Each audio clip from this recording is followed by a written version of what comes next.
Financial advice given to you by a qualified professional and are not a substitute for medical, legal, or financial advice. If you need a doctor, call a doctor. If you need to be expanded, call the Cosmic Oracle.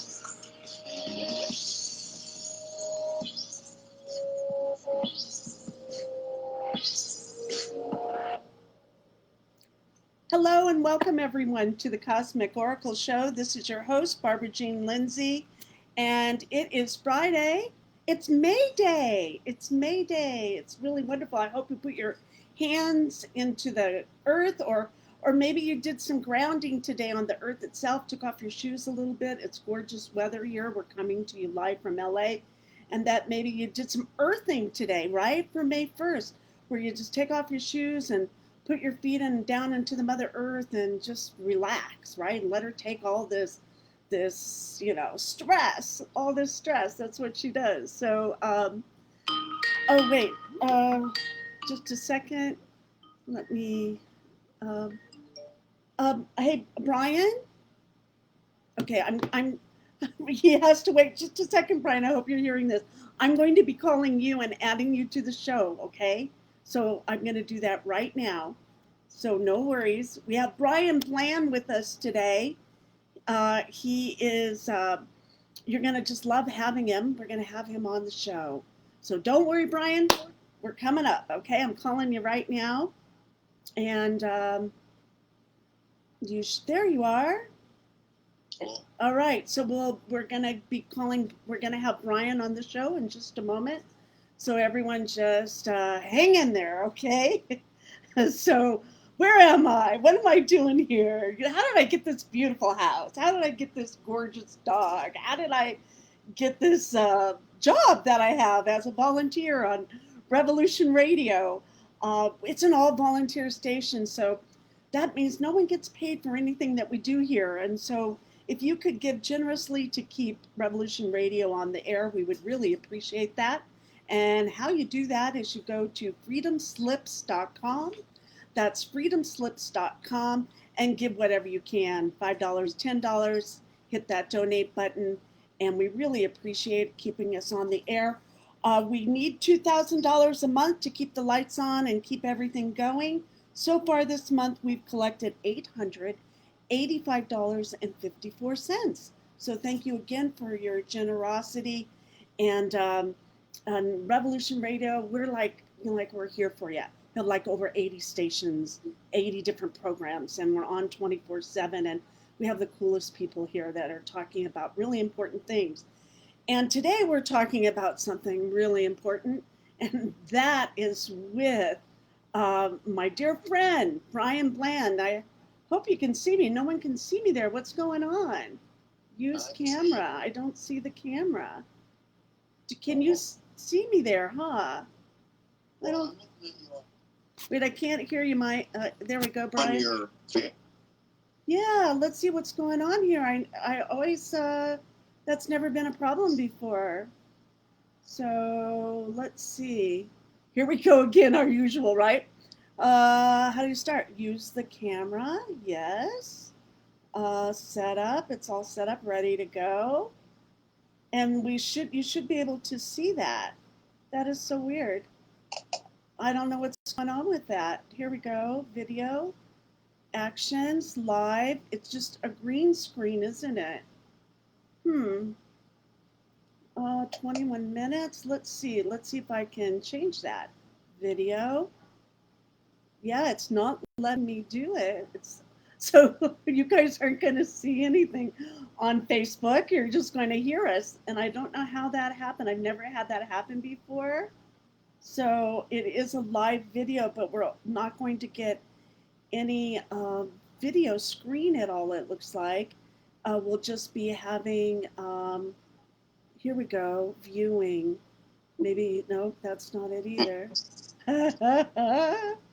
Oh my gosh, here we go.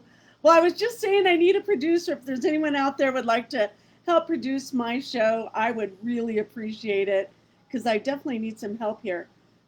Here's the live video. I'm just doing. Susan just said see you. Can they see me? Well, she's got a exclamation mark, see you. Yeah. We can see her. We can hear, but you can't see, and I don't know. And my camera's on. Could you do me a? What did she say? This is stimulating radio. I know. She can see. She said she can see you. Well, isn't that weird? Because I can't see me. But okay. Well, that's good news. Then I guess we'll just go with it. So I can't see you, which is the unfortunate part. No. well, let me introduce everyone to Brian Bland. We met through a good friend, Michael Harrell, on Facebook. Years ago now. It's been years, like, I don't know, 3 to 5 years to be safe. I have no idea. But we just got along, and we did these late night talks, like, I don't know, for like hours in the middle of the night. And he was like a brother to me, and I'm like a sister to him, and we have a connection. And I just fell in love with Sasquatch and the whole Sasquatch communication and its clan and its message and where it's come from and where it's going. And I just really want you to hear about those things from Brian. He's connected with them. He's part of their clan. He's a communicator.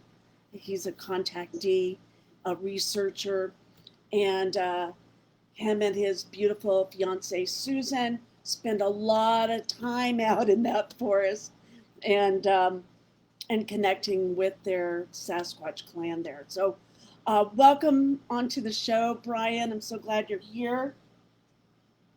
Hey. I get to share you with the world. Yeah.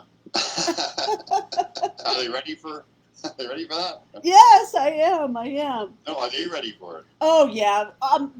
My people that come, they're awesome people. They're like open, they're expanded, and they're ready to rock it with you. So, and they come from all over the world. So I'll say hello to Marie Wright. Hi, Marie. And Michelle Preston. Oh, and there's Susan Funkhauser. I don't know who that is. Yes, you do. And Marie, and so there she. Oh, you do see me. That is just so weird. I don't know why, but okay. So I'd like to start today. Let's start with. You said you had a story maybe that you might want to. Is that where you maybe want to start? Well, I mean, I just finished actually writing a little account of something that happened about 4 years ago, and I mean, it's all related, right? Mm-hmm. So it's it's not necessarily about but I mean Sasquatch people. They're all but all these stories are related, and actually, maybe we can even get into how kind of got rolling for me even before the Sasquatch stuff. But anyway,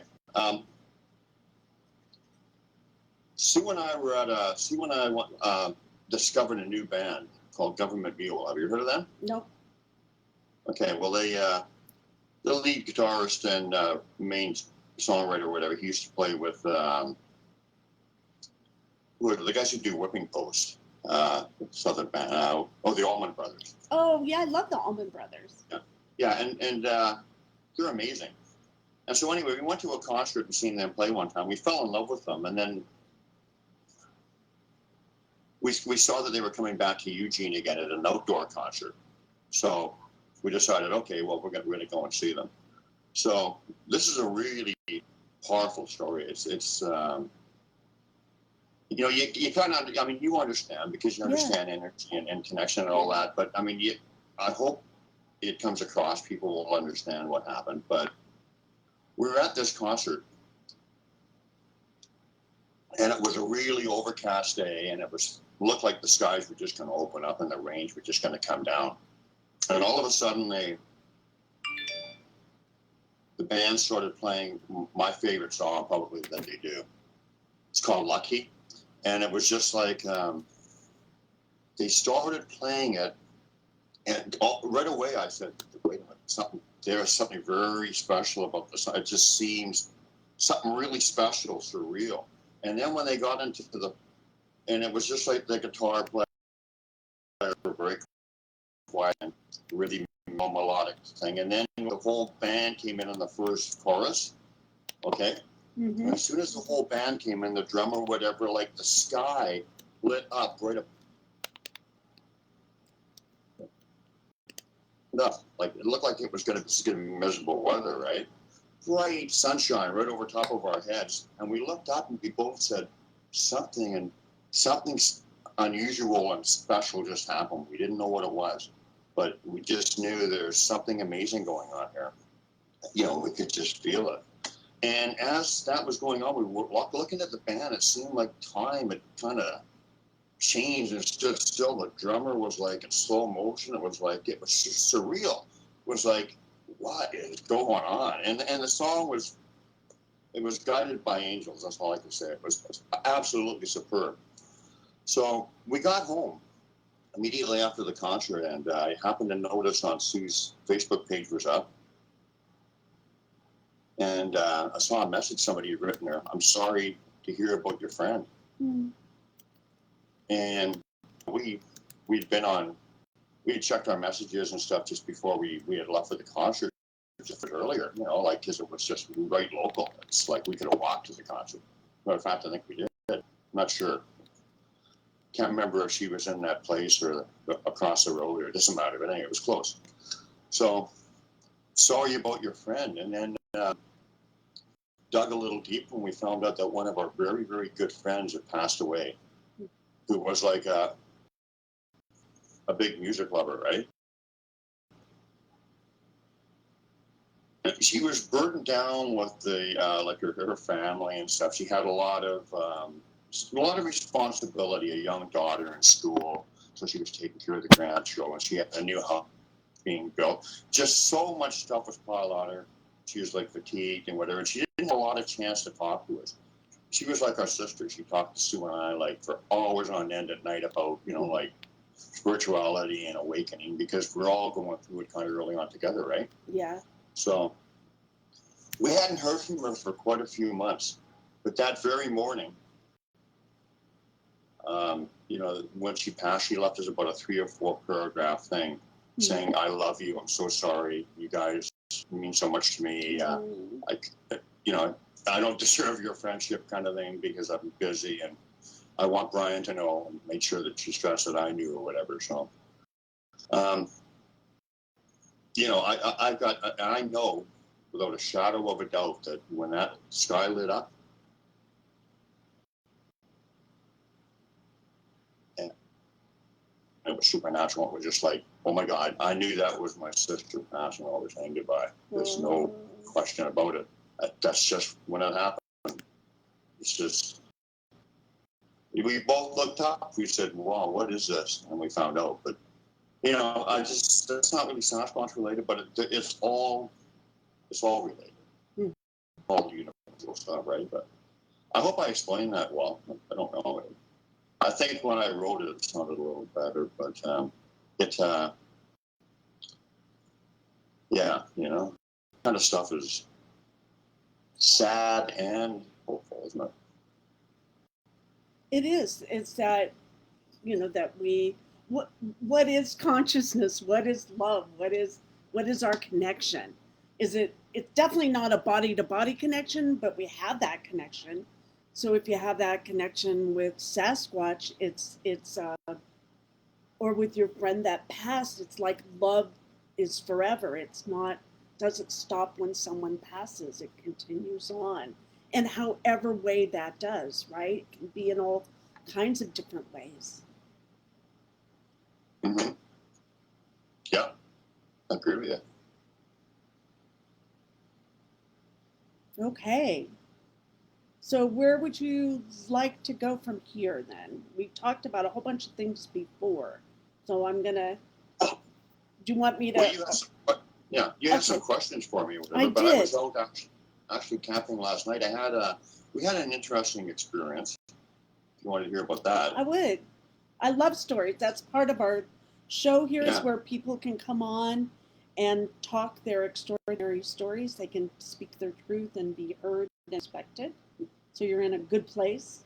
We're happy to have you talk story today. No, I mean you had some good things that you were talking about before we went on too that sounded good. But this is a quick one. It's just we were sitting around the fire, my friend and I, and up in Chehalis. Are you hearing me? Yes. Oh, okay. It's kind of confusing because I've got you on your Facebook page, You know, and you're saying on there is not what I'm hearing. okay. So it's So like it's. If you could turn off your video, I think that might help. If you know how to do that, it'll help the relay. I think there we go. That should help you. Okay. Okay. All right. We good? Yeah. So continue on, please. Okay. So where was I on my story? Oh gosh. Oh God, I know. Not this again.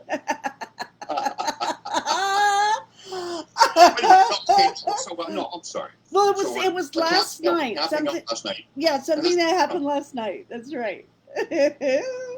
Just two of us. Oh, I know. I don't want to get into that again. So, and we're just sitting there, and it's real peaceful, and it's like nice and quiet. And we heard like he said it sounded like, and we're like, there's nobody around at all. Like, this is middle of the night and we're in a really remote area anyway. There's not a soul anywhere miles. And we heard, and it sounded like, he said it sounded like it came right from behind us. And it was like a clear ding, but it resonated. It sounded, I described it as one of those triangle bars where you ring it and the vibration of the ding. And he said it sounded like a welding helmet hitting one of those beams over top, like really hard, but it was like really distinct and metallic sounding. And it was like, there was absolutely no explanation. It couldn't have happened. There was no noise that we made. It was weird. And I've heard all kinds of strange, funny noises like that out before. And after that, we got really, really calm. Like I wasn't not calm anyway, but it just kind of like there was just like a peace and a real, we're here kind of thing. Watching you kind of feeling after that. So it changed the energy? Yeah, but it was, but yes, exactly. But I mean, you can hear noises out there, and some of them you can say, oh, geez, I wonder, like is that an owl, or is that a Sasquatch, or is that this or that? There's absolutely no way that it could be anything else but them or some kind of supernatural thing, because it was like right in our ears, and it was like metallic, like I said, a ding. Well, I wonder if it was the same tone as the earth itself has the tone, right? Yeah. So it's maybe something like that. But and we did want to talk about how you've heard the Sasquatch communicate with you, and that would be in that pitch of a ding that's just out of this world. It's not, you couldn't have made that pitch on a tree, right? Or on a rock or a stone. So it'd be like knocking, like I've read that they knock on trees, or they can actually growl or scream, or that sort of way of communicating. They let you know if you're in a territory where they don't want you, right? I've read and heard about that. Have you had any experiences like that with besides the ding, but like growling or screaming or that sort of thing with them vocally? Got all that stuff. But hey, you're holding out on me, dude. but I mean, there is a few times, like I have been in there before, where it's like you may as well go home today. There's nothing happening. Or we're doing something, or the odd time hasn't happened in a long, long time. And you know how I'm sorry, but it's looking at your face and you're laughing at stuff when I'm not even. It's kind of it's confusing, but I won't look at you. But okay, but anyway, put up a piece of paper or something. Yeah. Sorry about that. Okay, so yeah, I had a long night last night. So Okay, so let's talk about it, how they communicate with you, and you said you've had all of those experiences. Let's talk yeah, about the oh, first yeah. scream. Oh, okay. The first Okay. scream, like that. I've heard some of those I'm screams. sorry, Barbara. We were all falling, right? Yeah, that's okay. It's okay. But like I had one. Sometimes, you know. Yep. Okay. Okay. Focus here. You know Dorothy and the Wizard of Oz when they're going across the poppy field. Yes. We've had that before where it felt like they were holding us back, the force field and stuff. You know, there's been a few times when it wasn't like they were aggressive, but maybe where something sensitive going on and they didn't want us there. Oh. So you feel like they're territorial then? They'll let you know, like by an energetic. Uh-huh. Like a subtle field, like a subtle field. But you haven't had. But okay, let's talk about growling or screaming, where like they definitely don't want you, and then if you hear that, right? That's, I would say, is that something that you hear very often, or not very often at all? So if I look dumbfounded at you, it's because sometimes you're breaking up. Oh, I'm I heard your sorry. question. I would say that, you know, I don't know if the screams and the growls. I mean, they call the, you know, like the greeting grunt sounds kind of aggressive or whatever, but it's actually your greeting. And I've heard them scream, growl, and I don't myself I don't look at it as an aggressive act because there's never been any aggression that followed it. I don't look at it like that. Mm-hmm. Well, I've never heard of a thing called a greeting grunt. I love that. That's new information for me. So, look at that. I think that's exciting. A Let's hear that. Well, I'm trying to think of how it sounds now. Um, you know, I've heard it a couple times myself. I'm having a hard time imitating it. I can do what they sound like talking. It's kind of, but Okay. it sounds kind of aggressive. Put it that way. Okay. Guttural. It sounds guttural, aggressive, and it sounds like it's not particularly friendly, but it actually is a greeting. Oh, I love that. I just love that. So sometimes, you know, what you think you're hearing or whatever, you kind of go more with the energy than what you're used to hearing audibly or would associate, you know? Right. Let's say when when did you start doing this? Probably the first time you got a greeting grunt, it probably did scare you, but you've been doing this for a while, so you've been acclimated. Let's go back then to the beginning. When you first started working with the Sasquatch, you were just like out in the forest minding your business, or how did it happen that you have dedicated your life in some ways, right, to really getting this communication with the Sasquatch and their messages to the world? Well, do you think I'm really out there minding my own business? It's a lead-in. But well, we went over that before a little bit. I just got a call to go to the mountains, like the Sasquatch called. Like I got like a thought placement. You go to the mountains, and then they sort of went with me through energy and glyphs and like that. You know, like going to school or so. Okay. And so the best way that you communicate with them now is through glyphs and art structures, correct? No, energy. Okay, energy first. Thought placement, speak sometimes. Just you know, like you know, I know when they're happy. I can hear them listening in on conversations. If I talk to people like, you know, like you and I have talked before, and remember the energy we were feeling? Yeah. Because they were so receptive to meeting you, right? Right. Exactly. You know, that kind of thing, so they can communicate that they're very happy. Talking about them with this fellow I had seen a few years last night who went camping and getting that energy. So Glyphs are like a written communication and empathic communication because there is energy attached to them as well. But they just communicate through energy with just with the telepathic kind of stuff, or yeah. Okay. And so, and what are some of their messages that they give you? I'm so glad we're moving along smoothly now. But You know what? We probably had to get my coffee. I had coffee. I literally I don't know when we went to bed last night, but it seemed. All I know is I remember not getting much sleep, and then I thought, why is it light? Oh. Why does it look light outside? And I couldn't figure out that. Wait a minute, it's already morning.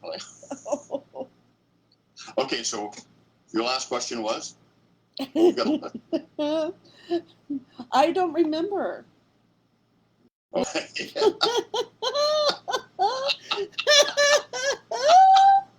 Someone's playing with us for sure. 50% responsible for this. No, I wrote it all down. I did my duty. Now it's all on you, dude. Okay, now wait a minute. You asked me we were talking about how I got started. Right. And then we talked about it's all about energy for you. It's how they talk to you, and then they do talk to you in glyphs and art structures. Yeah. Yes. But really, it's more about their messages to you. How that's how they have a psychic ability with you. Their messages to humanity, right? Absolutely. That's the only thing that really. I mean, and they're constantly giving people downloads or whatever of information or whatever. Got lots of stories about that. Basically, many a time before is that we're all one and all connected, right? And that we're not separate beings that we think we are. We're actually our nature is a connective nature, and you can hear it. Yes. Okay, the video is throwing me off. Okay, so you see, I think, lately I've been thinking, I think this conscious shift is, and I don't want to anybody's beliefs or whatever, but some of these theories out there or whatever of, I guess that Q one or whatever. I guess I can mention them. I don't know. I don't get into that too much. I don't give it too much energy. Mm-hmm. But it seems like people are sitting around waiting for somebody else to do their work when the real conscious shift or whatever, we have to do the work ourselves. Yeah. And we have to do it, and so that's how it's going to happen. And you know what? And I was thinking, the real change is, I think the biggest crime that we as humans do, Sasquatch download kind of stuff, they've just given people who are talking for them, they've given them kind of a knowing as to what to talk about, whatever. So, you know what I'm saying, right? So you feel confident in what you're talking about. And I think that this is the key and the crux to the whole thing with us is when our children and whatever are born, in generations, hundreds of thousands of years, we have taught them to be miniature and people who are excluding putting up all these boxes of separation or whatever, right? Your imaginary friend you're talking to, he's looking over, you can see them talking to people and stuff. They're more connected in, or they don't judge anything. They love everything. And they're more connected into the other side. And we just take all that away from them. I'm not, but as a society, we basically been putting up all these boxes for them that are wrong.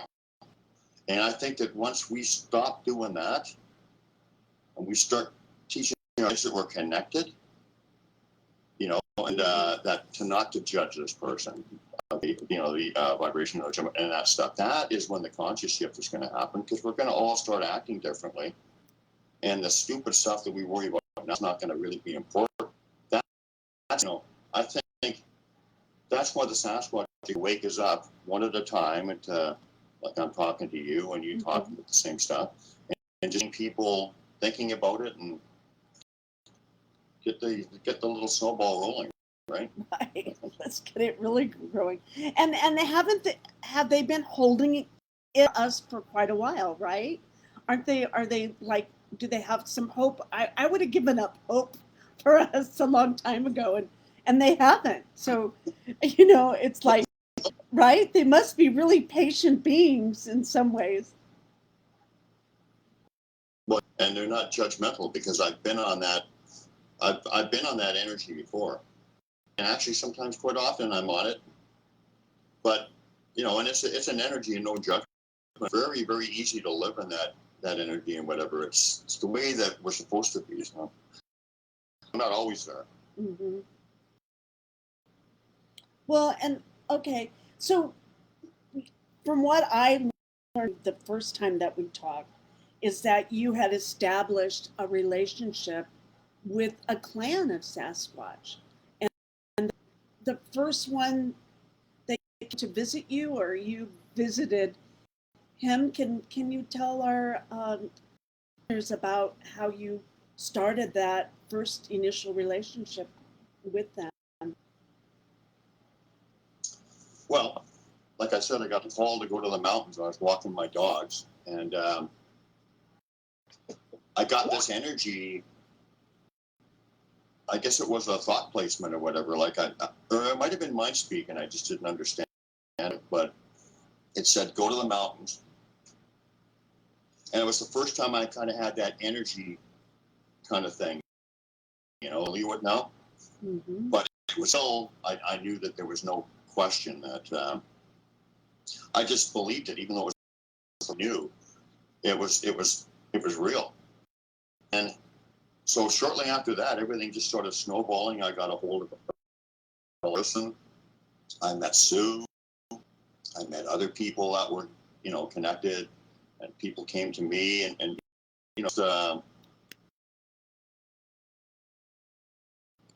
then it just kind of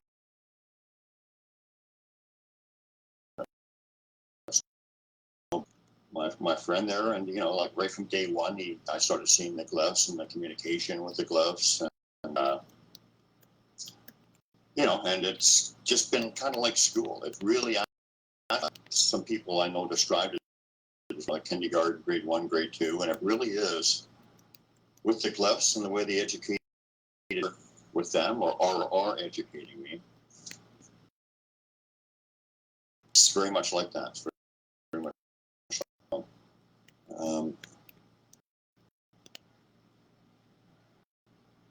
yeah, I remember one time, this is kind of interesting too, because just kind of thinking of ones that I haven't maybe talked to you before, but talk about that, progression or whatever too. So I had maybe 50 yards up a mossy slope, tucked out of the way. And this is in 2012, first year when I'm starting to, just get out there. There was a big blocky A glyph, which is the A sticker in a glyph, which is like the peel sticks. And it was like directly underneath where the gifting tree was on the trail, but like directly underneath it, that's Henri's signature. And it was, it would line up, if you looked up the slope, it would line up perfectly. So I knew that was, although, that was 2012. I don't know exactly when I got the meaning of Henri's signature, whatever. It's, some of these things run to experiences. Right. But I believe I knew it was his at the time. But anyway, I knew it was obviously a fork of left. And like I said, it was directly underneath the gifting tree. So when I got up there, this is like kind of some of the stuff they did, just like no brainer, like, like Sutherland in the days. So I get up there and the gifting tree, and I got another tree that's right beside it, and I would hang a plastic bag, whatever in it. And they would be taking stuff out, go back in, tie them back, do all kinds of funny like that and whatever, and tricky stuff. And those are some other stories. But at the base of that tree was like a huge foot when I went up there. Like it was like, it's not like somebody just walked by randomly. It was placed there as like, here's my footprint right here, right at the place. It was like for me to see. And Right. I think it was probably REs at that. It was about 18 inches long. So, that's how they initially, you're saying how that they got the relationship going. Right. Stuff like that. Just connecting with me through Glyphs, with energy. Just continuing, every time not every time I go up and, just going along with the edging kind of thing. Well, and I mean, they've educated you because don't you have over 10,000 photos of their artwork, Brian? I don't know what the exact number is, but that probably would be about right. Yeah. I mean, I Yeah. used to go out there, and some days I'd take almost a couple hundred pictures, Yeah. I because I think really your research speaks for itself. I mean, you have done your time. You've spent your time. You know them. You breathe them. They're your family, right? You consider them your family. Oh yeah, and they've actually spoken of that through Glyphs and through energy. Like with the loving, connected energy I feel with them. I mean, it speaks of that. But they've also shown me with actual Glyphs and stuff. Mm-hmm. So a number of ways. Yeah. So you have Ari. He's the elder of the clan, correct? Okay. Can you describe what he looks like? He's all white. He's about as tall as 13 feet. Mm-hmm. And Arla Williams. Arla Williams? I don't. Wonderful lady. She's seen one guy that was a little taller. He was maybe 14 feet, and actually he's related to one of the guys in my clan. But Ari is like probably the broadest one that she's seen. He's like built like he'd be the defensive tackle if they had a football team. He's like really huge and broad in the shoulders, and like they said, his neck is like right on his shoulders. Yeah. He's just built like huge. What color are his eyes? I have never seen his eyes. What color Rajasay's eyes are? Okay, Hers are blue, actually. And Rajashay is His daughter. Now, as far as I have seen Ari up close. He materialized in my room out of thin air, but it was almost like, I know, stupid. I know, stupid, but I couldn't see his eye color. But I could see his size. He looked like he was to scale, but I couldn't see his eye color. But he was very, very defined. Could you smell him at all? Do you smell him at all? Yeah, sometimes. That's how I know they're there. That's how they get with me. I'm not so sure that that they smell like people say in that sense. I think with me, every time that I've smelt them, it's been like they wanted me to know, right? Yeah. Just like because you have a little whiff and whatever, and okay, and there's no other smell like it. But they're all different. Mm-hmm. But there's also no smell like it. So they're around when you smell it, right? And I think for me, it's kind of like they're just letting us know they're. Yeah. Hey, can we get your attention, please? But like I said before, the females, some of them have really beautiful floral, like kind of flowery smell, right? Yeah, I've smelled that. Now, so Ari's the clan, and then he has a wife and two. Well, I'll tell you the ones I know. Okay. There's Ari, the big honcho. Mm-hmm. His daughter, Fortuna. Her mate. Right. I'm sorry. Yeah, no, Fortuna is not her. Fortuna is the male. There's Ari, Fortuna. Rajali is his daughter. Okay. And then there's a little juvenile that I've had a lot of experiences with. He's a rascal. I just call him Little Bud. I remember. Used to play on kind of thing. We've even actually had rock throwing fights and stuff. It's not fights, contests. So he's like, like some of the young ones, they want to play like any other juveniles, and if they get to trust you enough, sometimes that kind of stuff can happen, right? If the opportunity's there, and and the trust is there, that kind of stuff can actually happen. And so you're saying that you are with them when you're out in nature at a specific place that you go to connect with them, and that they also connect with you in your apartment. I know with me, they connect me in my car, in the front seat, driving with me. And I'm not the only one, so thank goodness I've met Garrett Duncan, and that's where his meets him, is in the front seat, passenger seat of the car. So I don't know how I've written in my car. Really? I didn't know that. I said I don't know how he's fitting in. Oh, you don't know how he's been. But has he been in a car? Have they been in my car? Yeah. They've been in my car. They've taken stuff out of my car. Well, remember the hockey card story? Oh yeah, I remember that. That's a good story. They've been in my car doing their pranks like Little Bud and stuff. But as far as driving with me, I kind of, everybody connects with them differently. Right. Like, It's because I don't spend a lot of time. Like I just feel them, and then they give me a message or feeling or whatever, or I can read things through it. I mean, just as like an education. So everyone differently. I mean, they have been in my house for sure. They can go anywhere they want. So yeah, being in a car is not unusual. I've heard that many a time. So they're interdimensional. Would you say they're interdimensional? Yeah, and also time is like does not exist for them. Mm-hmm. Mm-hmm.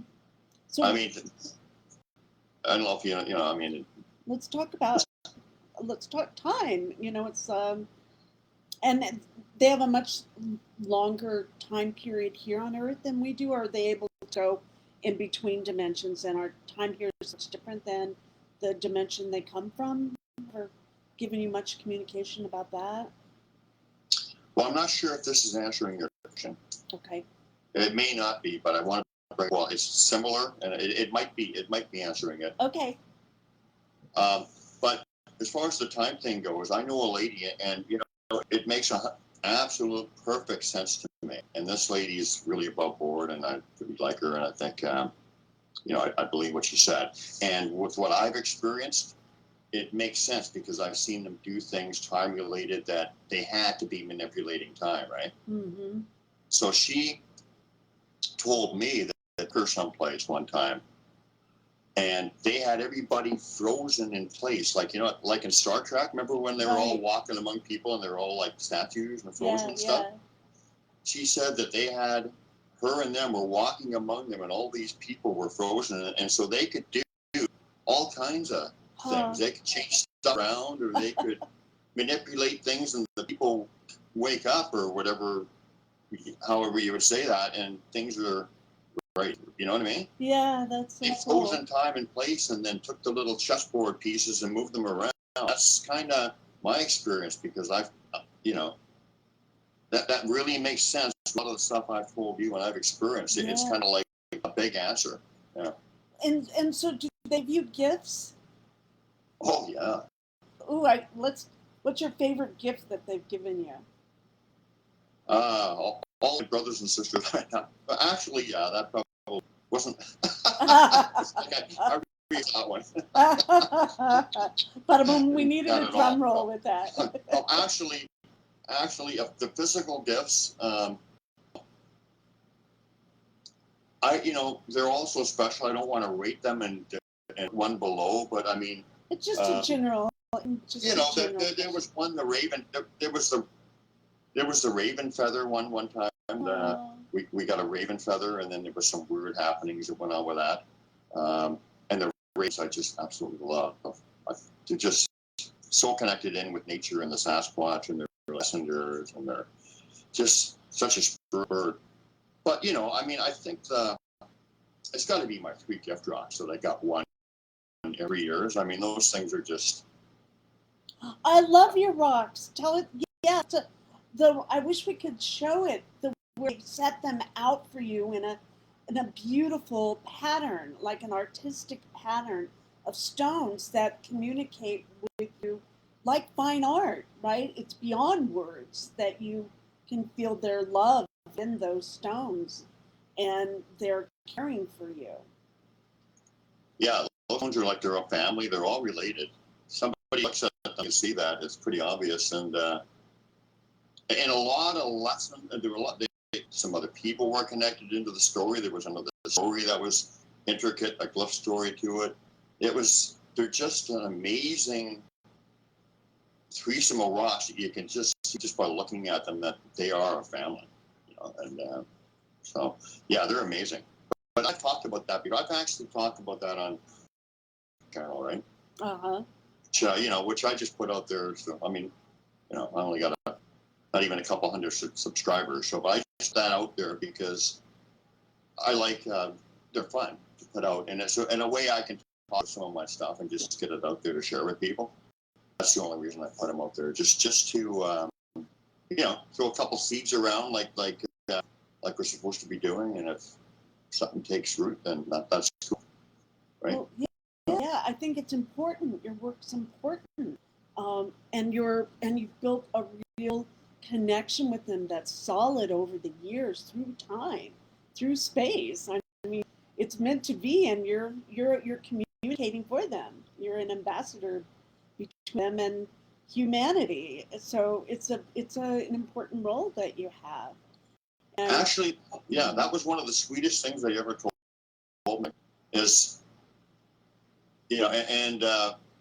this is totally said with no ego involved. It's like humbling, as a matter of fact. Mm-hmm. But I've been told a few times, you represent us everywhere you go. Exactly. Do you know how loving and how trusting that is? Yeah. That just makes you feel like, man, what an honor. Like, to be trusted by these amazing teachers and beings to do my little part of talking about who they are and whatever. It's just like, that's really brings you down to earth and puts your feet on the ground, Right. And so do you think one of their main jobs is as a guardian of the forest, of the earth itself?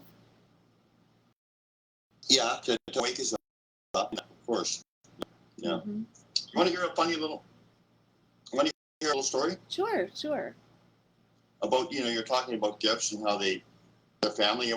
My friend Randy and I, we were out in the woods, we're drumming, 2 of them. We had our drums and we're drumming away, and and this is way up in a remote area. And we actually found some amazing personal glyphs that day too. I found one that day that was really personal to Sue and I. That's like my top 15 or 20, personal to me. But anyway, we're coming away, and then all of a sudden we both. Actually, I've got the video, and you can see our heads or whatever. We both jerk our heads around, and we can hear a guy in the bush, in the woods. He's drumming along with us, like one clan, drumming along with us. Like, that's wild. I know. And then when we got back to before where we got back, we saw like two little X glyphs. Can you see my hands? I can't. Okay. Anyway, 2 little X glyphs made of peel sticks on the ground with rocks representing Randy and I. And then there was another couple of rocks, and they had a feather sticking up in the ground, like they left us those gifts. And the 2 rocks, I'd have to look at the glyph again. But anyway, it meant that we're family, and that we're, they consider us family and brothers, and it's just such a beautiful, sacred kind of relationship, right? Right. And built up over time. Thank you, sweetheart. Love you. Absolutely. But my grandson brought me ice cream. So. Okay. Hold on. Okay. Let me see if I can guess. Let's do a psychic thing. Okay. What kind? Okay. Yeah. What ice cream you got? So are you thinking about it? Yeah. I wish Susan was here right now because she's good that. So, but I'm going to say you got strawberry squirrel. Oh, I don't know. I'll have to look. I'll look at it. We're going to have break. I'll look, okay? I have no idea. Don't look. Okay. I'll tell you what, if it's like chocolate rubbers, don't remember what we're talking about. Okay. Well, we do have a question from Eric Mill, and he asked, do the Sasquatch, do they seem to vanish at times? Yeah, absolutely. I've seen them in actually 4 different modes or I don't know if you say modes, but do you want to hear that? Yeah, we have 6 minutes. Okay, well, I mean, I've seen them in, well, I haven't seen them, but they've been completely invisible because I've seen them materialize out of nothing in front of my eyes. So they can be completely invisible. I've seen them walk around me in like the shimmery predator type of thing, where you can see their outline, but it looks like predator. You know what I'm talking about? A shimmery, transparency kind of thing. Yeah. I've seen them where they're almost fully materialized, where you can see that they're solid, you can shape, height, everything, but they're just one step away from being fully materialized. I've seen them fully materialized. And then I also know I've seen them in other forms too, like other animals, but that's something different. But, and then Sue one time saw one running by really fast, by her, and she saw its energy form or whatever. It was like a trail behind it. So there's all kinds of, there's a whole bunch of different ways you can see anything. Yeah, I remember something that stands out for me on your Facebook page, and people can go to Brian Bland on Facebook, and I did leave the link in the chat room here, that a picture, a photo where it's smoke, a wonderful smoke photo. I don't know if you remember that. It looked like someone with a trident, but you were out. Yeah. But you were out communing with Sasquatch when that all came down. I at least that's my understanding of it. Right. Did you hear about that? Yeah, I would. Okay, well, Sue and I were talking about orbs because we had seen pictures that one fellow in particular, and a friend of mine took a few too. The Chihuahua gathering where you spoke last year, I guess. And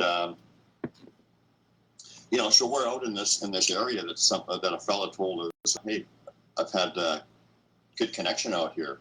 There's some Sasquatch people out here, and I connected with. So I mean, but BC, around where I live, they're all over the place. I mean, you don't really. It's more like they go to you than go to them or whatever, or it can be both ways. So anyway, Sue just suggested it's dark out, and her camera took pretty good night pictures. So she thought, let's take some pictures and see if we have any orbs show up. Because we were talking about it a little bit. Because we're thinking, what are they? Are they bugs? Are they actually orbs? What? Looking at it from from all angles, just it was on our mind. So she starts snapping a few pictures, and the first one is like totally black, the next one black. Then we see a couple specks kind of coming in, and then we saw like a whole bunch of orbs coming in that were like kind of like the pictures, the good ones from Chihuahua, like just like coming in like crazy. And she's snapping all these pictures like one after another, like within a few seconds of each other, or 5-10 seconds, whatever, series of pictures. Then all of a sudden we seen in the next picture all the orbs, they seem to form into the one entity that you were saying that kind of had that or whatever. Yeah. And that, to me, it was so revealing.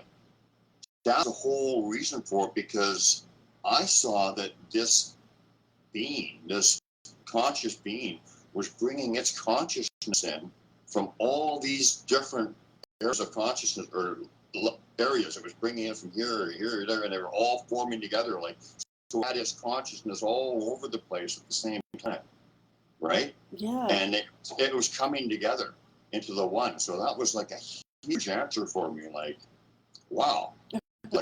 huge information, right? And then, Yeah. I mean, really. And then, like the next picture, we could see the entity walking off away from the camera, just saw a bit to the left. And she took a picture where it looked like a big face was looking at her, like standing or staring at her right. She was laying down, and you could see her knees in the picture. And she's looking at the face. It looked like a female. It was looking right down on her. And then it just dissipated, and then we didn't get anything. Then there was no orbs or anything. It just went all like kind of black again. Huh. You know, we took a few more. So that's huge because, like I said, you know, consciousness in from all these different points of consciousness. So it was like you know, and I think that's what the Sasquatch will do, and that's what we can. I mean, that's what we can do. Right. I mean, it's not, and we can, I guess, in a real rudimentary way. But We're learning. We're going to learn. We'll be right back. We're going on break. We'll be back 6:04, and we'll talk to Brian Plan. Stay right where you are. Be right back.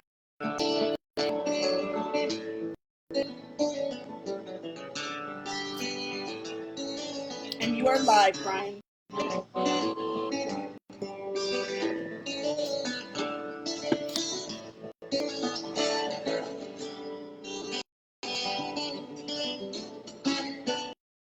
Revolution Radio at freedomslips.com. And we'll be right back after this message.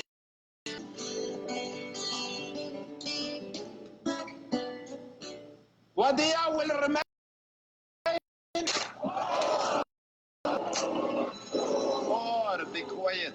Why are you guys so dictators? Imagine if America was a dictator. People have all the help. You could help your rich friends get richer by cutting their taxes and bailing them out when they gamble.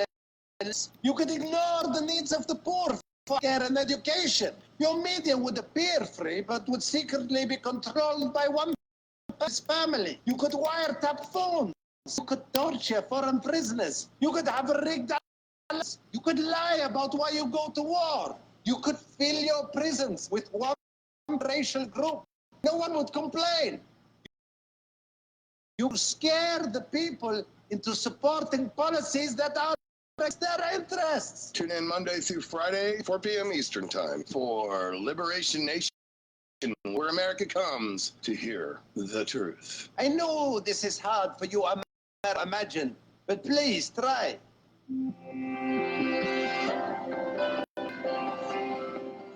Ohio Exopolitan from 4 to 6 p.m. Eastern on Studio A.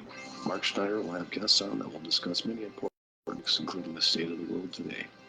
However, much of the show is dedicated to the sermons of Edward Albert Meyer. Let me read a short passage from one of his writings. Love's principle of creation. In everything exists in absolute logic. All of nature in its indescribable splendor is nothing but the love of creation, which is expressed visibly. The love of creation is everywhere, because without it, nothing at all would be able to exist. Please join Mark on Ohio Exopolitics from 4 to 6 p.m. Eastern on Studio A.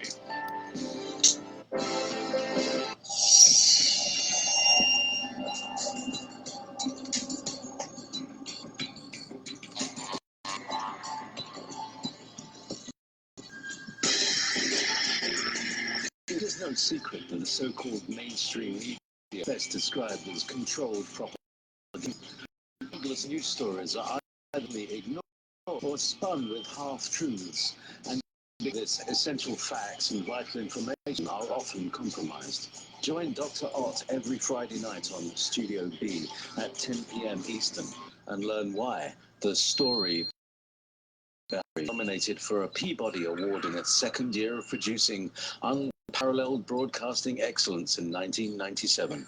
That is, if you really care about learning the truth.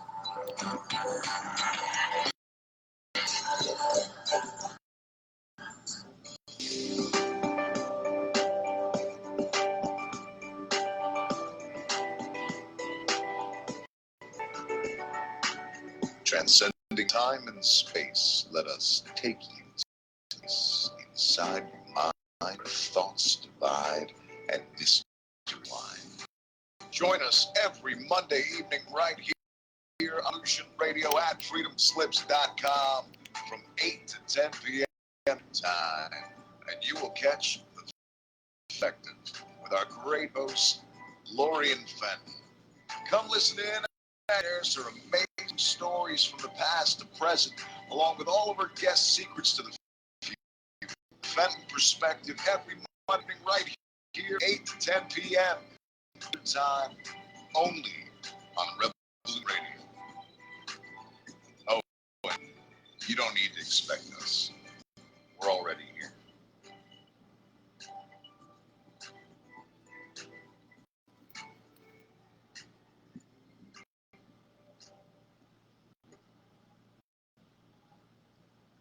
The opinions expressed on this radio station, its programs, and by guests and call-in listeners are solely the opinions of the original source who express. They do not necessarily represent the opinions of Solution Radio and FreedomSlips.com, its staff or affiliates.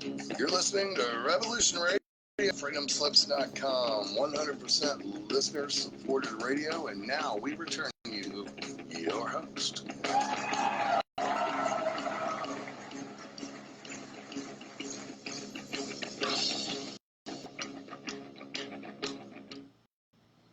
Welcome back to the Cosmic Oracle Show. This is your host, Barbara Jean Lindsey.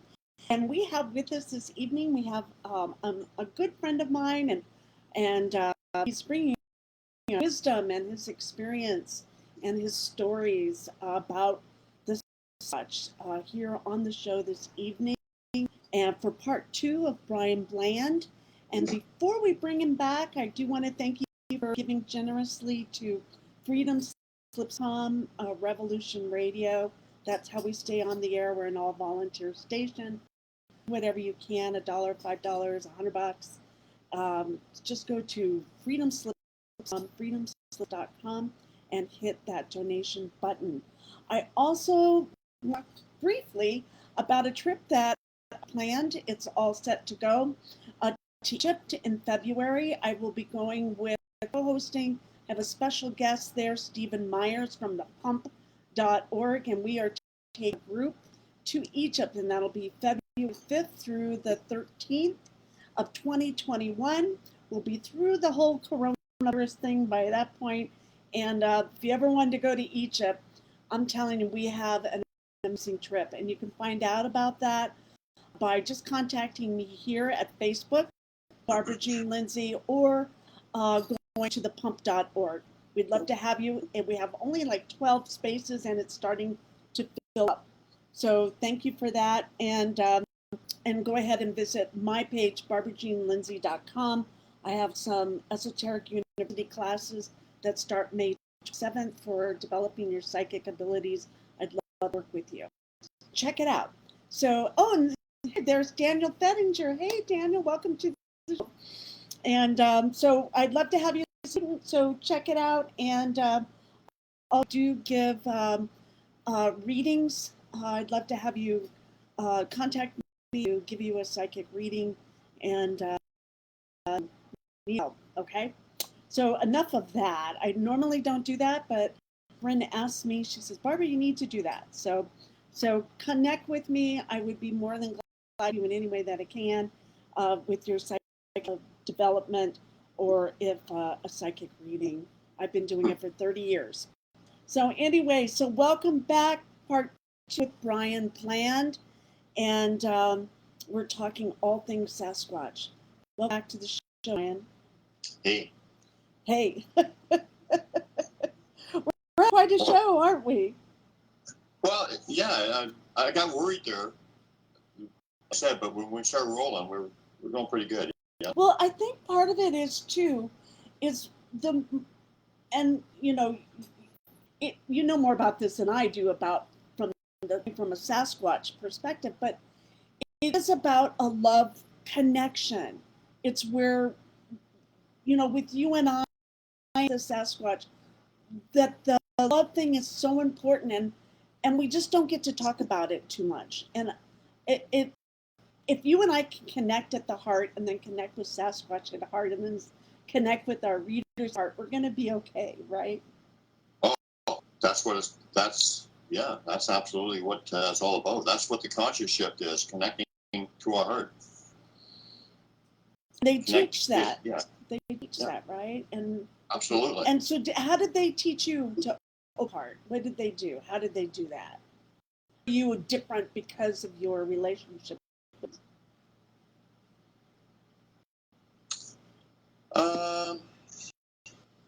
Well, I mean, the love zap, right? I mean, that was the big one, right? Mm-hmm. Where I heard the rustling brush, and then all of a sudden I got hit up with this energy, and it was a universal knowing. It was like I just knew that we were all one, all connected.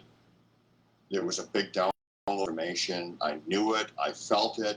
I was in that vibration. I just instantly knew that this from the universal source, and I instantly knew that this was how we as a people have to be. This was like so obvious. So, that was a huge one. And I've had that that framework and that strength of that knowing and that amazing moment ever since. Moving forward, it's the very foundation of everything. Right. So before, were you more separate, isolated, alone, or not?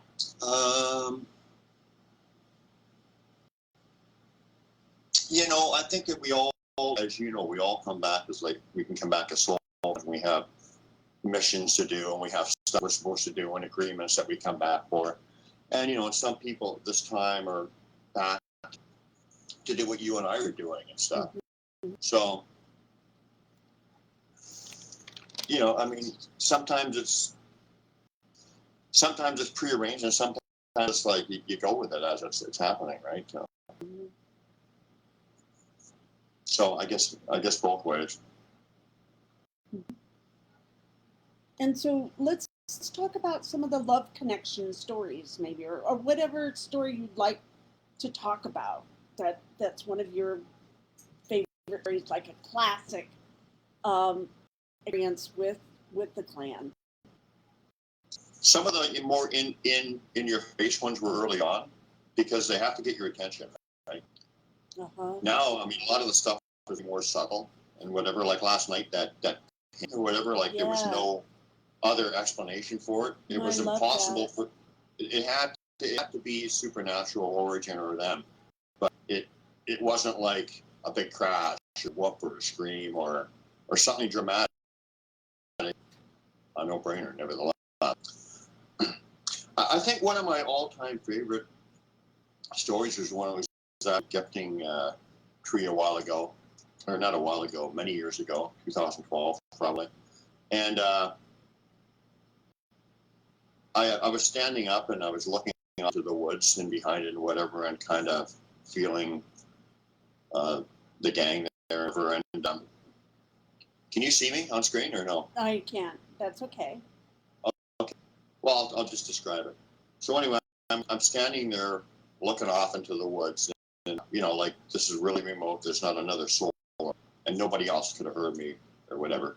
So, I'm by myself. So I'm standing there and I go, repeated a phrase 3 times, I love you. And so I said, and I would put my fingers on my breast, and then love, and then put both of my hands across my heart. And then on the word, you would stretch them out from my heart, stretch them out wide, and wide. Oh, so, I love that. Breastbone, heart, you, wide. So I did that 3 times, and on the exact instant of the last rotation, I heard like a really crisp, clear wood knot, like one single. Did you hear that? Ooh. Except it was 10 times louder, all at once. It was just a confirmation. Think that, or how the connection gets built up. That's an example of it. That kind of gets old. It's always so loving, and I never get tired of their heart and how they express so many different ways. Do you feel like I know that you go in drumming and drum with them. Is that something that they really think? Is that a way to connect with them? I thought that we would do part of this hour on how our listeners, if they want to connect with Sasquatch, how would they go about doing that? Well, I mean, drumming, singing, going out there, being open. Go out there with an open heart. Respectful. I mean, you're walking into someone's home, so just if you're walking into any person's home, just walk in with respect. Introduce yourself. Don't overstep your bounds. Don't run around trying to take pictures of them or impose them. And just express an openness to want to meet them or whatever, and say, "I'm open to you. I know, or I would like to, if you have interest, I would like to connect with you." Yeah, take your instruments out, sing from your heart, be in your heart space. Meditate, do smudging. They like that, ceremonies of smudging and stuff like that. I've had some amazing things happen when. Just go out there and respect them. Spend the time, laugh, sing, get in that high vibration of laughter, singing, and love and whatever, because that's where they can. Here for them to connect with you when you're on, drawn to their level, and they have to go way down to meet you on yours. So when you're on that vibration of no judgment and laughing and stuff like that, that also helps. So. Mm-hmm. And also I'm sorry, you can also get a little gift thing going if you want, or you can. I've said this with many people. I've said, why don't you go and they've got an area where you're interacting with them in some way, or they know they're coming around. So I suggested, why don't you leave or something, a personal glyph that signifies who you are, and quite often this happens. Quite a few times where they will start connecting with them through the glyphs. So it's really not like it seems like magic when they start doing it, but it's not. It's not like it's happened a lot. So if anybody wants to try that, that would be a good way to connect too. Yeah, I love that. Making your own. Yeah. Your own. But you got to, You got to connect through your heart, and you've got to be, and your agenda's got to be one of, or no lack of agendas, to be one of just the heart and wanting to learn and be and respect. And do they have a certain kind of food that they like? Animals, that kind of thing. Do they like any kind of food? Okay. Sorry. Do they have a special food that they like as a gift, or? You know what? I don't know. Okay. I think that they all like different, just like regular people. I heard some like almonds. I mean, some like apples. I heard some don't like Granny Smith apples. I don't really know. I don't know how much they need the food or whatever. I think it's just a way to connect, a way of respect, whatever. More than that, it's something that they want or they need. It's a respect and take kind of thing. A way to get a connection. So if you gave food, it would be the energy in the food, not particularly the food. I don't know. I mean, I think that there are foods that they like more than others. Absolutely. Mm-hmm. But I think that's not the main reason. Is giving them the foods. But you could give them a song. Oh, but you know what? I've got a nice. What's that? Oh, go ahead. Go. Sorry. What were you saying about the song? You could gift them a song for them. Absolutely. Well, that's no problem for me. I'm always doing that kind of stuff. I heard you singing on your YouTube channel on some karaoke. Oh my gosh, you have such an amazing. I had no clue. I had no clue. It was awesome. You really can sing. So have you sang for them? I have. I bet they love it. Oh yeah. But even if you can't, if you're singing with love from your heart, they're gonna like it just as much. Do you find it easier to when you're out in the nature? Do they come more at night, in the middle of the night, or they come during the day, or it doesn't matter? They just come when they want to come, or I don't see you summoning them, right? You don't do that. So someone No, asks, I don't decide what's going on out there. right? They decide. Yeah. But but some people say, like one morning seems to be like a time when some weird and magical stuff can go on. But we found, like, my friend and I have found that, and I don't know if this is a rule of thumb. But in our area, they seem to be not too active from really, really early morning until about 4 o'clock in the afternoon, and then they come out, or whatever, they start doing stuff about 4 in the afternoon, right till the next early morning kind of thing. Yeah.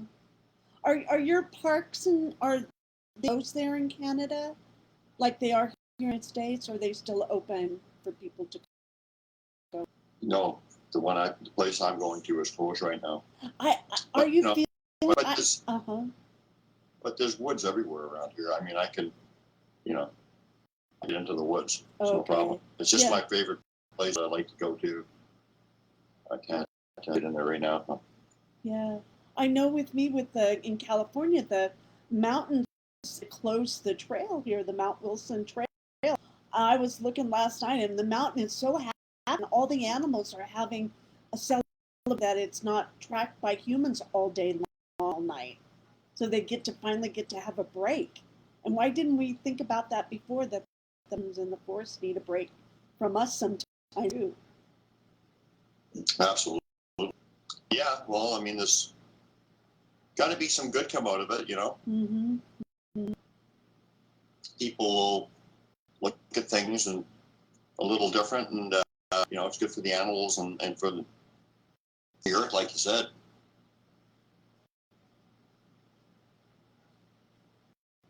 Right. So I would like to bring up a delicate subject, and that is I read it somewhere or saw it somewhere. Not a very good way to bring it in, but that we get a specimen of a Sasquatch before we can really affirm its presence. I'd like to.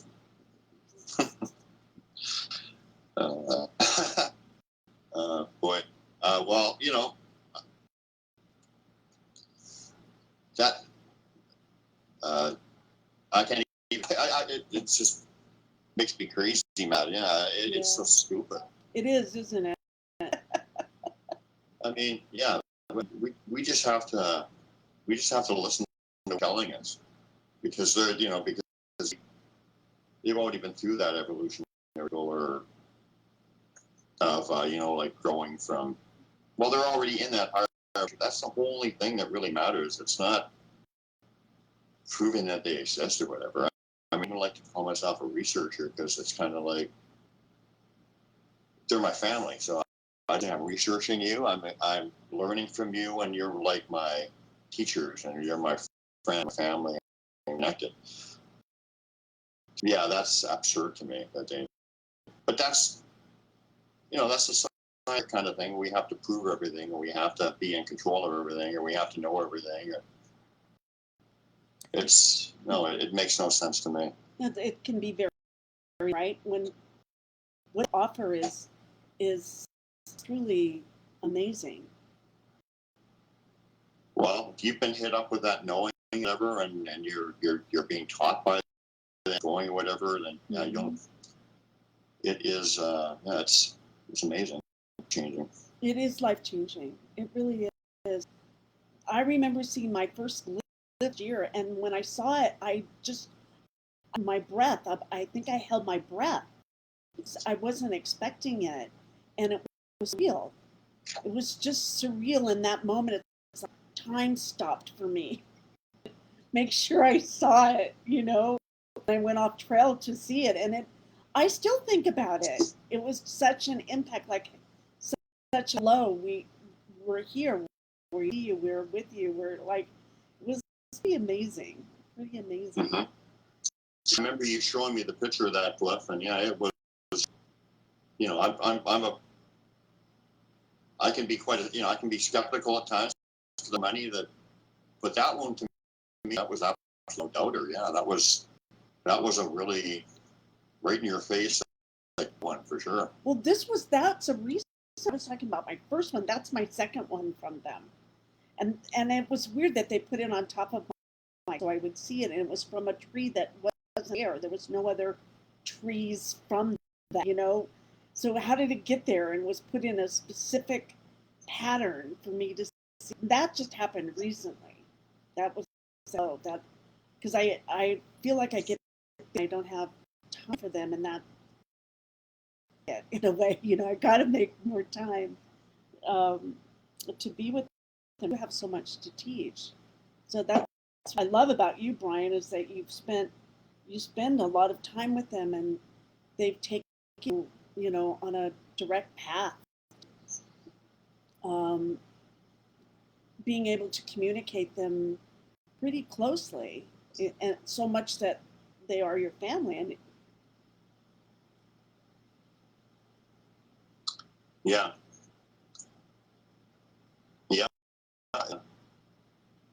It's hard to describe. I guess you kind of have to go through it. But that's their big message, is that we quit putting up these boxes, quitting funds to be separated. We've got to come together. We've got to be in that energy of no judgment, and that's the whole key. That's why my focus is kind of narrow at times, and even with all the amazing, beautiful supernatural experiences or whatever, they all seem to be designed to come back to that truth or whatever, or little of other things, but they all connect into that kind of thing, whatever this. So education, it's just it's hard to explain. Eric Mitchell says that there's FBI files has a good DNA sample. Okay, yeah. Yeah. That wouldn't surprise you. No, because a lot of the DNA samples, they're not, I'm not a science person, so I think the mitochondrial DNA is the male part, I believe. If it's not, then it's the other one. I believe mitochondrial, but in any event, the female part of their DNA is divided into the female part, and all the samples that people eat that are legitimate, female DNA is 100% human, and then there's an unknown to the male, which wherever that comes from, I guess you could speculate, but they're they're very close to humans. So, but what was this question, that they have DNA, or that what is it?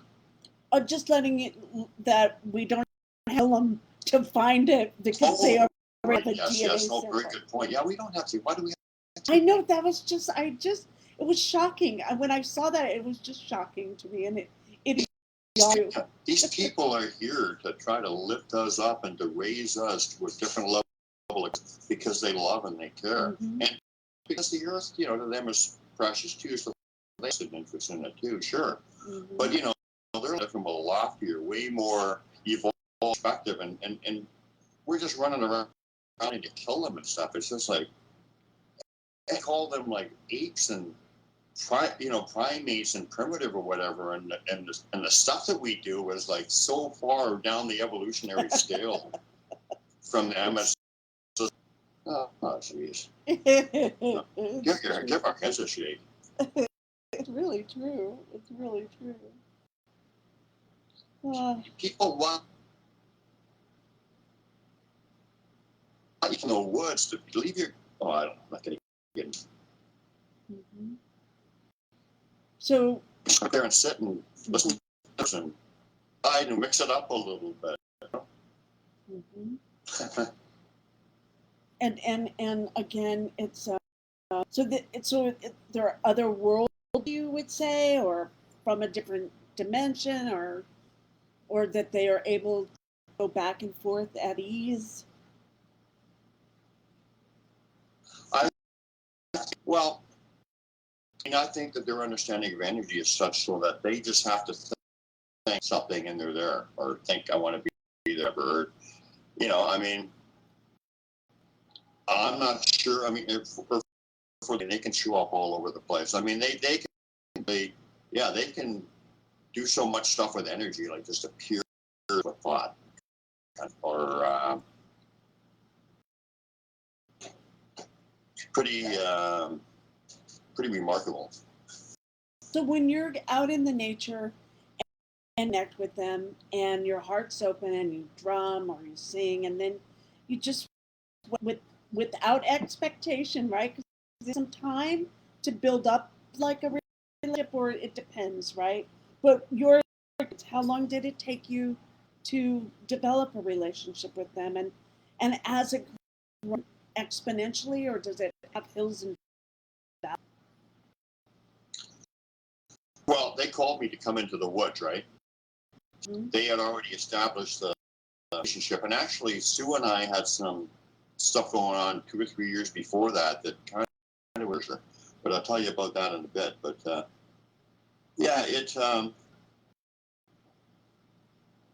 they initiated it, and then the education started with me. So I mean, the first day I was in there, so there was no waiting period for me. But then I was called to them or whatever kind of thing, and everything is for every person. And as far as the peaks and valleys, yeah, because initially, early on, and I still talk to people who go through this, and sometimes they still don't get it. Like they get, wait a minute, hold on a second. I've gone through these hills and valleys many times, and times these, if they're working with times when the lull, when there's everybody and you don't feel them or whatever, it's like a simulation. Yeah. Where you're simulating all the stuff that you learn, and then I find when you come out of that lull, you've got a just more knowing and a bigger understanding, and it's just like you've just kind of you're like at a different level of understanding or something. Mm-hmm. Because you have all your information, you have to acclimate into your body, right? So it's real. Yeah. And that's true because from my experience, because I've happened 3 or 4 times or more. You come out of it that more of a deeper understanding, or the lessons have sunk in. Mm-hmm. We have a question from Dave Bettinger. What does their call feel like? Is it full thought block, just a compelling pull, or something else entirely? That's a good question. Now let me see if I can read that again. And what does their call? Is it full thought blocks? Or just a compelling pull? Well, it's an energy you feel. There's a thought in the energy. It's like, it's almost like mind. Maybe it isn't a sense, but it's just like you can feel the energy, you can feel the emotion of what they want, you can feel it energetically, and sometimes you can hear the words and whatever.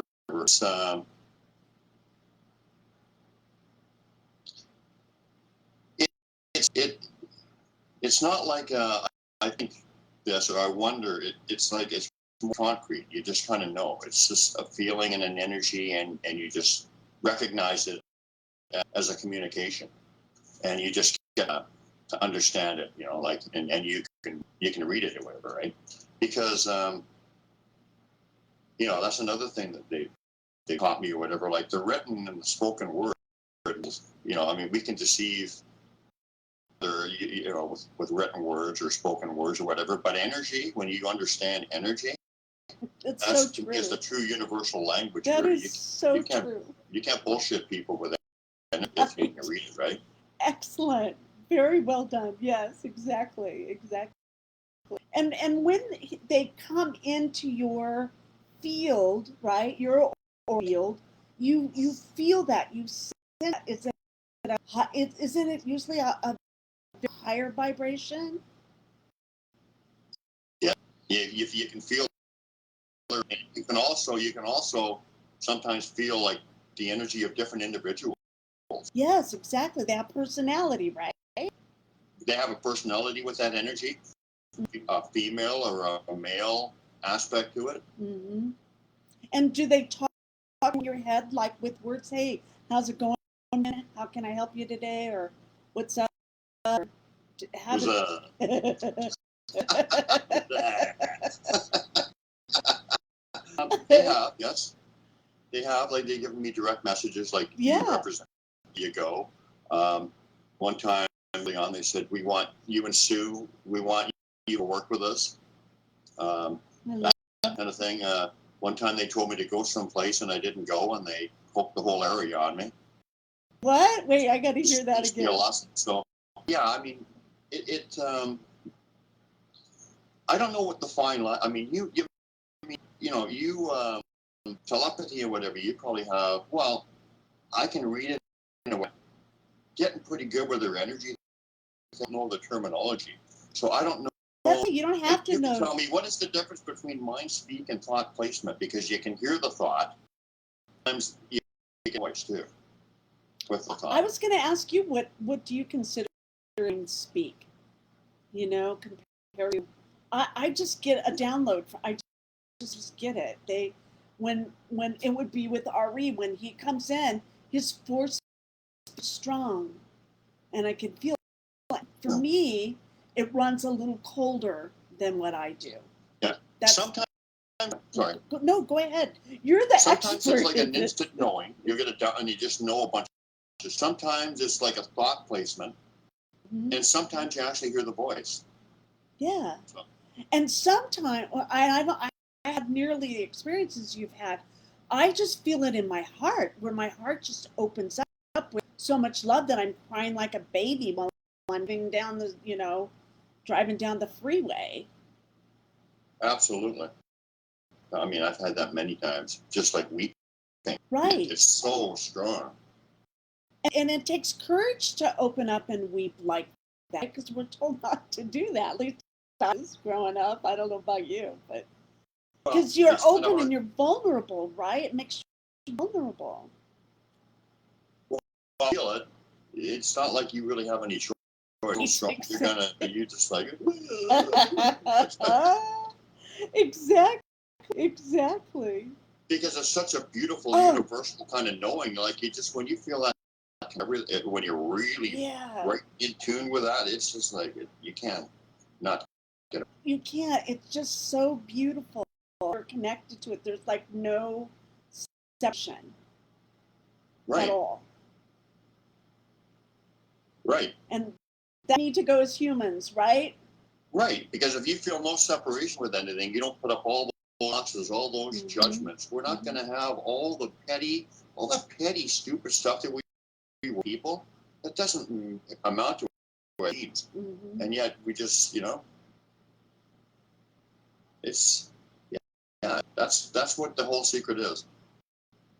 Do you think that that have a lot to teach us about being able to live natural, green in the forest? We've lost so much of that. We've been so disconnected. Are they key to our survival? I would say that they are more. I would like to say more so that just that we don't need a lot of real things or a lot of stuff to make us happy, other than to live in our heart and to feel that it's. I would say more of that than as far as teaching to survive.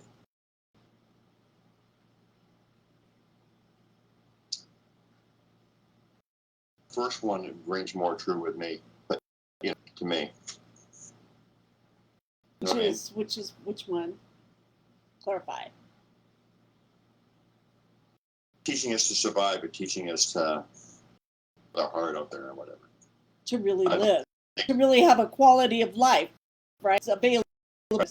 Hey, if you want to have love, be loved, and go into a lot more, we'll sign you up. And to clarify it more, so I mean, not to, like, we don't need all these toys, and we don't need all these things that we think making us happy. We only really need to go inside and whatever. We're really happier when we simplify things. It's much simpler. Yeah. That's what they're teaching us too, right? Yeah. So it's like, so they've been living outside the matrix forever. Yeah. And we just kind of bought a system that is natural, or shall we say? Right. Yeah. I'm just playing. I'm just you know so much because you've spent so much time with them, and you carry it in your heart, and it's so beautiful. Well, I think it's a privilege. Like, I mean, it's just because they've given me loads of, like, instant knowing kind of thing, and you live, yeah, because I am in my heart, and there's the trust. So they yeah, I mean, when they tell you, and this, believe me, is no ego involved in this. It's exactly the opposite. But when they tell you you represent us every go, it's like a responsibility that you really take seriously. Right. And it's and you have to talk, you know, what they're teaching.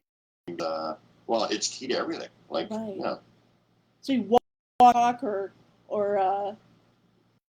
would be such a loss. Well, the thing is that the transition or whatever, like it's a person at a time. Mm-hmm. You got to do. You can't be looking at everything, worried about this and this. Is this going to happen? All this stuff. It's too big. It's too big. You don't. You're like the rat on the wheel. You've just got to focus on yourself. That energy in yourself, vibration, or whatever. That's the best thing you can do for everybody else. Mm-hmm. And it's you know it's not overwhelming. Oh, so can it be simple? When we make it difficult, can it be as simple as love yourself? Well, of course, that's a big part of it, obviously. Well, you know that, yeah, of course. But let's talk about it because we don't talk about it. People don't talk about it. Okay, well, what do you want to talk about? Let's have it. Let's hear a love. I want and you're open, and it just melted your heart, and where you got to love yourself more.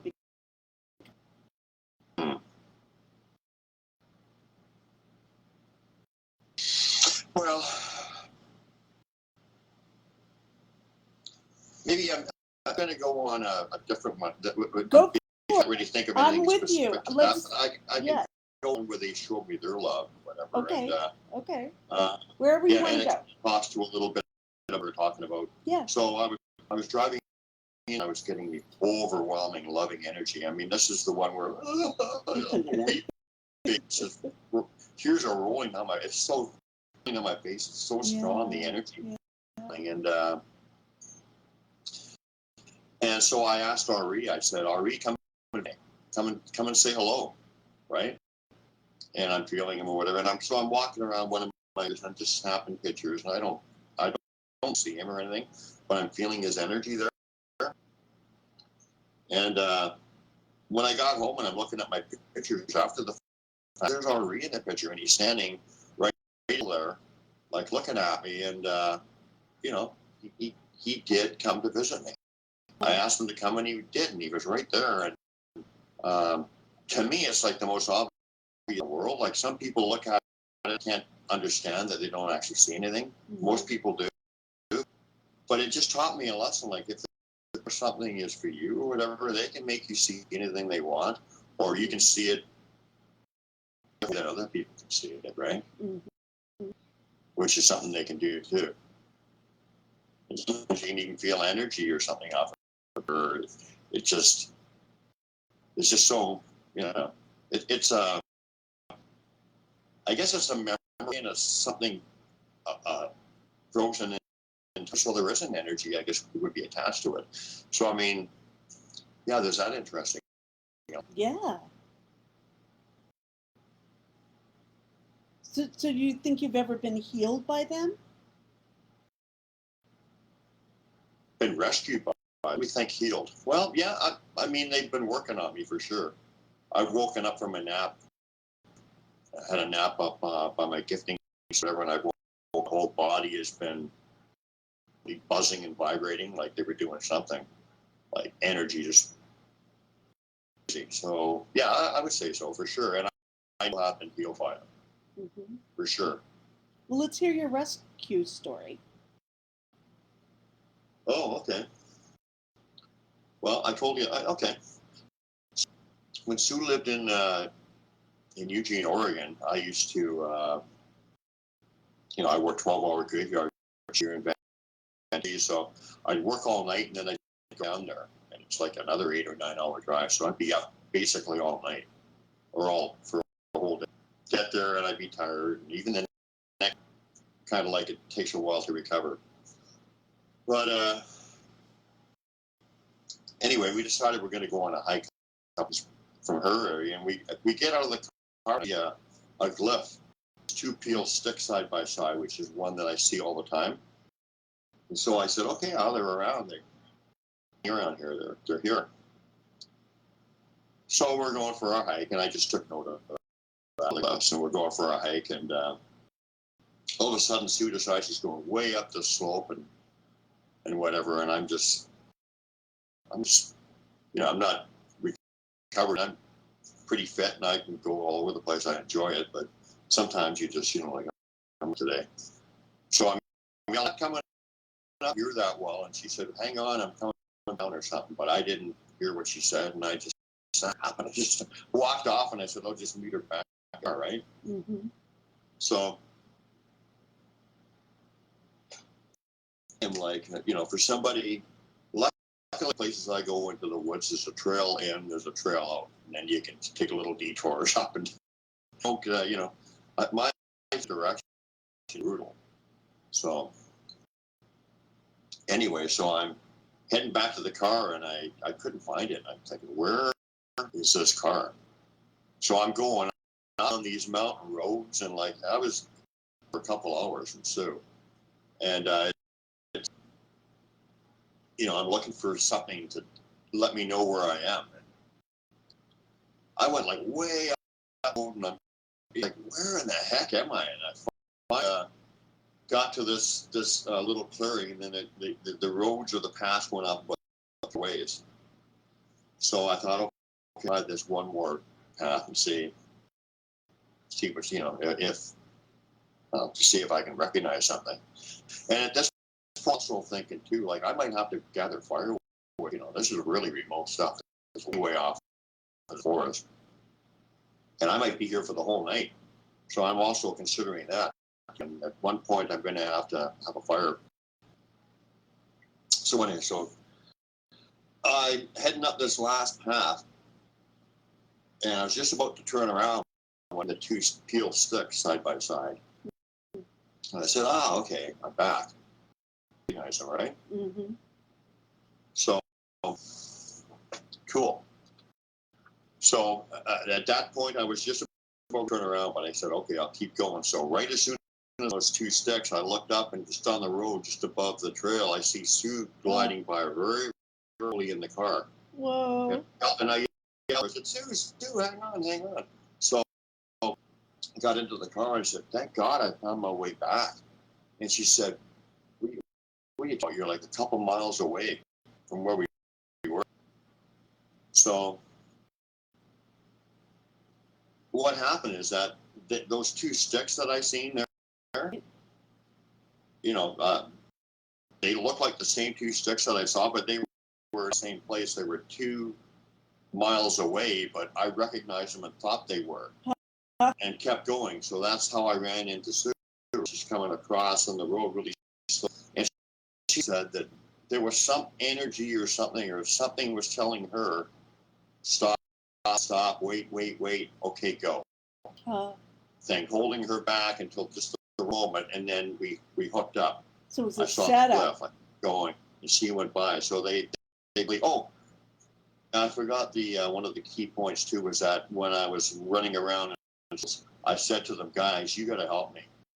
I'm lost. Please help me. I need your help. So, so they put that that I recognized, thinking that I was. So, and then you were working with Sue too, right? So you can, yeah. That's a great story. That's a great story. It is. Yeah, that story. Do you have any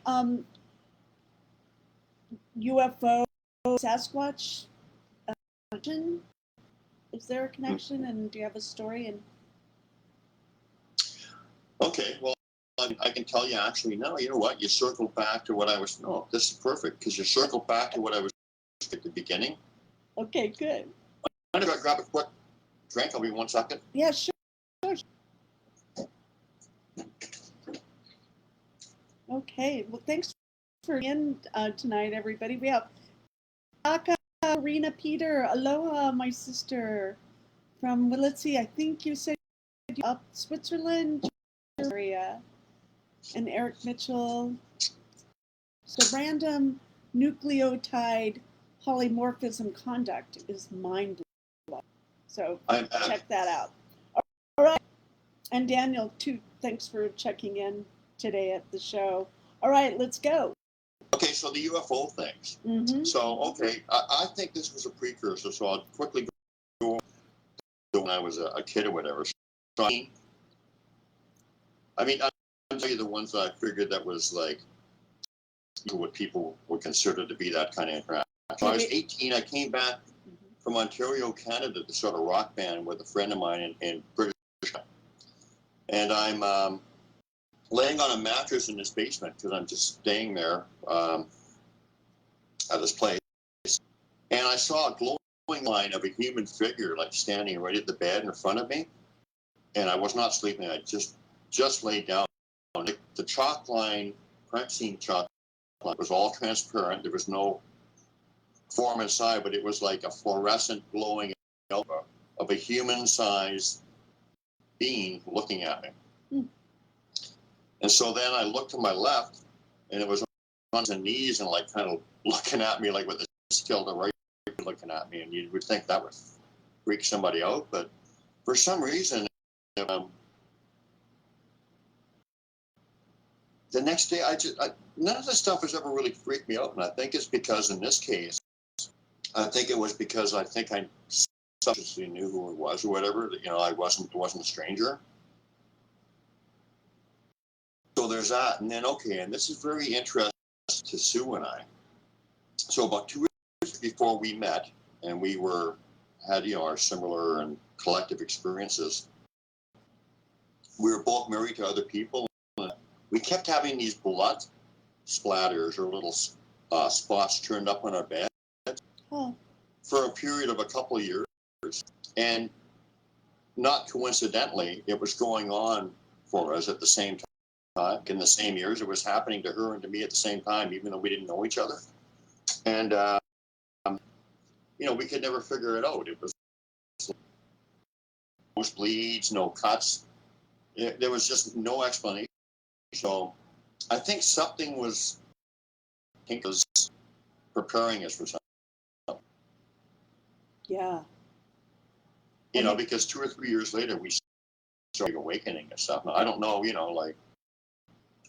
I don't know what that was, but that was, people would say maybe tinkering with your DNA, or maybe that was a UFO or an alien experience.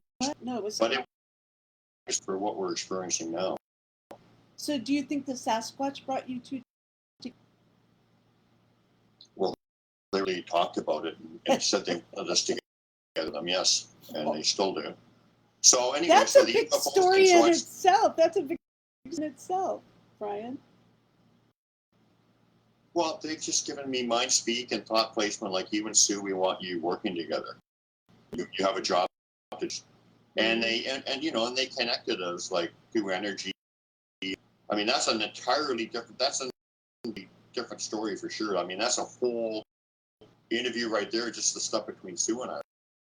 Right. Just connected, but different, right? It's different. Mm-hmm. That's just a beautiful, beautiful stuff. Yeah. But anyways, so I mean, I'll fit the UFO thing. So, when Kristen and I were coming back from a hike in this place, and we're way off in There's a little display area there where there's nobody anywhere in the area, mind you, at this point.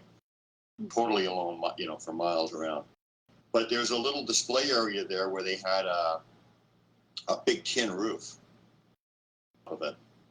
And they were doing like lumber or something there. And we decided, we'll rest there before to the car. And it was one of those days, nothing's happened today. And it was like, didn't see another soul. It was everything was perfect. But you just can't, they're the ones that call the shots. You can't predict what they're going to do. So we just thought, okay, well, whatever. Just not happen today. But anyway, we're sitting, all of a sudden, we hear this big rock goes off the roof, like bang, like it's like like really loud. Right. And and then we that like 5 or 6 times where the rock just flew off the roof. And then my friend was hearing them walking around us, like my hearing, but he could hear them walking around. But also, I was getting that energy sense that I could feel them. I'm sure he could too. And then we started getting little rocks landing at our feet and stuff, right? And that was when I had a revelation or whatever. Why are they so accurate with their rocks? And then we got an answer in some cases there because he could hear them breathing as they're walking around us. So I think that in one instance we were like the same way, standing close to, and we had a little rock fly right over our heads and arch right over and land right at our feet. Like the guy was right behind us and he just, right over our heads kind of thing with the rock, right? Right. So that was going on. And then we looked up to the sky and we saw like a disc, like a UFO, obvious UFO, and it flew into the cloud and it didn't come out, right? Mm-hmm. So they were connected somehow, that the activity and UFO. And I've only seen like one UFO like that. Mm-hmm. I like that experience. Right. And then, and then also there was like, sounds like it's just supernatural and magical the way the experiences and things they do. But also a spirit, there was a red-tailed hawk was watching us. Huh. At the same time all this was going on, and then it flew right over our heads and landed a short distance away from us again. So, wow. That's so extraordinary. a lot of really magical, spiritual stuff going. So that's kind of my UFO stuff. I love that.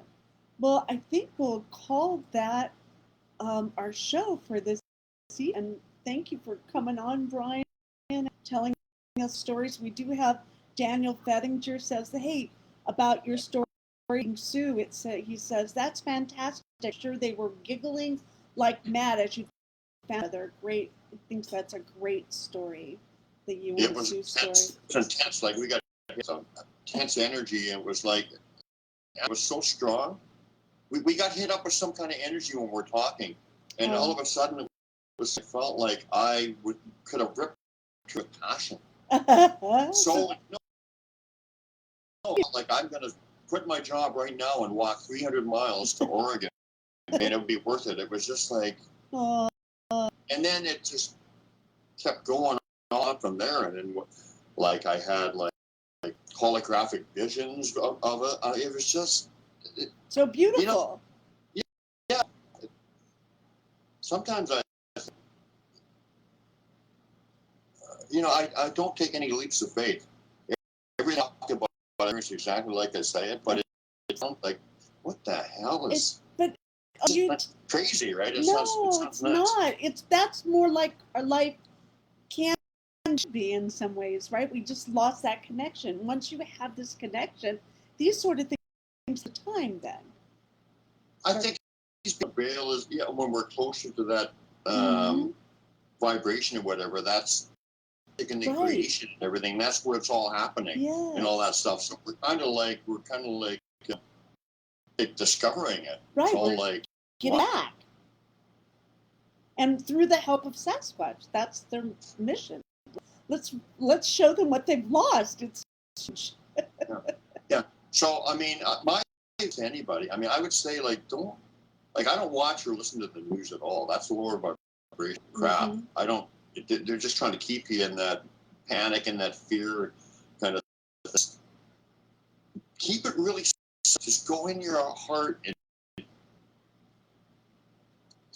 just try to on yourself. Don't try to look at any big problems that you're gonna. It's overwhelming. Just go within yourself and do your work. However you accomplish that. Can't tell anybody how to do that. It's all, but you do your work. Right, thank you, Brian. Thanks everyone for tuning in. We'll see you next week. I will Gloria Amendola, and she'll be talking everything about Mary Mother and the Mary Magdalene ley lines in the Rinley Show next week. Tune in. Thank you, everyone. Much love and peace out.